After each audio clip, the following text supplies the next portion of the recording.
నమస్తే ఫ్రెండ్స్, ఈరోజు నేను ఇంత బాధాకరమైన విషయం మాట్లాడాల్సి వస్తుంది అని నేను అనుకోలేదు.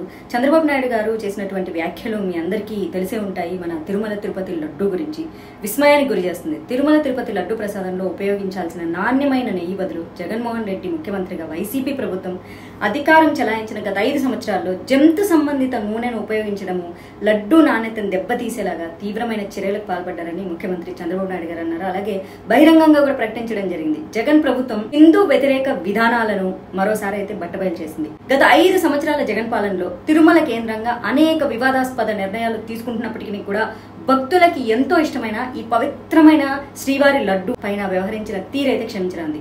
కేవలం ఎన్డీఏ ప్రభుత్వం మాత్రమే సనాతన ధర్మాన్ని గౌరవిస్తూ హిందూ సంరక్షణకి ధర్మ పరిరక్షణకి దోహదపడుతుందని ప్రస్తుతం ఆంధ్రప్రదేశ్ ఎన్డీఏ సర్కార్ తిరుమల క్షేత్రం యొక్క పవిత్రతను కాపాడడం కోసం తీసుకున్నటువంటి చర్యల్ని బట్టి అయితే మనకు అర్థమైపోతుంది. గత వైసీపీ ప్రభుత్వం తిరుమల లడ్డు ప్రసాదంతో పాటు ధర్మానికి వ్యతిరేకంగా హిందుత్వంపై కుట్రలు చేస్తూ తీసుకున్న అనేక చర్యల పట్ల ప్రస్తుతం ఆంధ్రప్రదేశ్ ఎన్డీఏ ప్రభుత్వం పూర్తి స్థాయి విచారణ చేపట్టి సనాతన ధర్మ రక్షణలో నిబద్ధతను మరోసారి చాటుకోవాలని సామాన్య ప్రజలు భావిస్తున్నారు. సో దీనిపైన మీరేమంటారో కూడా ఒకసారి కామెంట్ తెలియచేయండి.